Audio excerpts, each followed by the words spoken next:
જય માતાજી મિત્રો, આજના નવા વિડીયોમાં તમારું સ્વાગત છે। તો મિત્રો, આજકાલની જનરેશનમાં છે ને હરસ મસા થવા ઘણા બધા મિત્રોને આ સમસ્યા હોય છે। તો આ સમસ્યાનું સમાધાન કેવી રીતે કરવું એ આજે હું તમને બતાડું। તો આપણે ઘરે જ છે ને એના માટે મસ્ત એવી દેશી દવા બનાવવાની, એનાથી તમને હરસ મસા મટી શકે છે।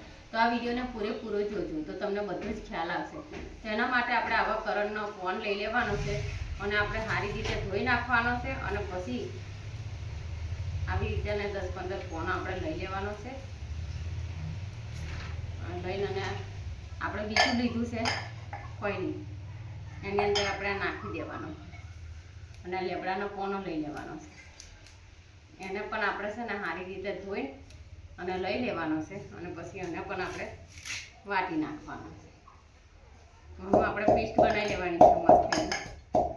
તો આને આપણે છે ને સારી રીતે મસ્ત એવું તો વાટી લેવાનું છે કે આની પેસ્ટ બની જાય અને એનો પાતળો રસો કરવા માટે છે ને આપણે થોડું પાણી મળી દેવાનું, જેથી કરીને આને મલમ જેવું। લીમડાના પાનની અંદર જીવાત વિરોધી ઘણા બધા તત્વો મળેલા છે ને એના માટે આપણે છે ને ત્વચાને સ્વસ્થ રાખવામાં મદદ કરે છે, એટલે તમારે લીમડાના પાન તો અવશ્ય લેવાના છે અને તમારે વાટી નાખવાના છે સારી રીતે।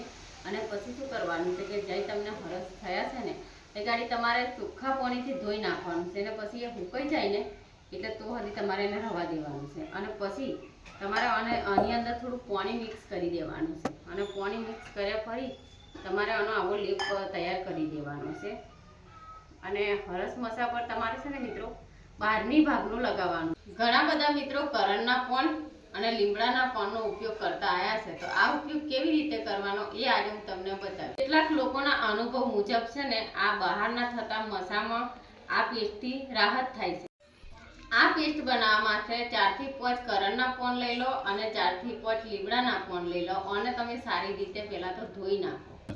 હવે આ પાનને આપણે ખરબટ્ટો કે મિક્સરની અંદર નાખીને અને બારીક પેસ્ટ બનાવી લેવાની છે અને અંદર તમારે થોડું પાણી રેડવાનું છે। પેસ્ટની અંદર થોડું પાણી રેડી દો, એના લીધે પેસ્ટ થોડી નરમ થાય। ત્યારબાદ તમારે શું કરવાનું છે કે જે તમને મસા થયા હોય ને એને સ્વચ્છ પાણીથી તમારે ધોઈ નાખવાનું છે અને સુકાઈ જવા દો અને પછી સુકાઈ જાય એટલે આ પેસ્ટને તમારે મસાના બહારના ભાગમાં તમારે હળવા હાથે આ પેસ્ટને લગાવી દેવાની। તો આ પેસ્ટ લગાવ્યા પછી તરત જ તમને ખંજવાળ આવે કે બળતરા થતી હોય કે એલર્જી થાય ને તો તરત જ આનો ઉપયોગ બંધ કરી દો। એક વાતનું ખાસ ધ્યાન રાખજો કે તમે બહારથી લેપ લગાવશો ને તો એનાથી એકલા મસા નહીં મટે। જો તમને વારંવાર કબજિયાત રહેતી હોય ને તો તમારે પૂરતા પ્રમાણમાં પાણી પીવાનું છે, લીલા શાકભાજી કો અને ફાઈબરયુક્ત ખોરાક લો, કેમ કે ફાઈબરયુક્ત ખોરાક લેવો બહુ જરૂરી છે।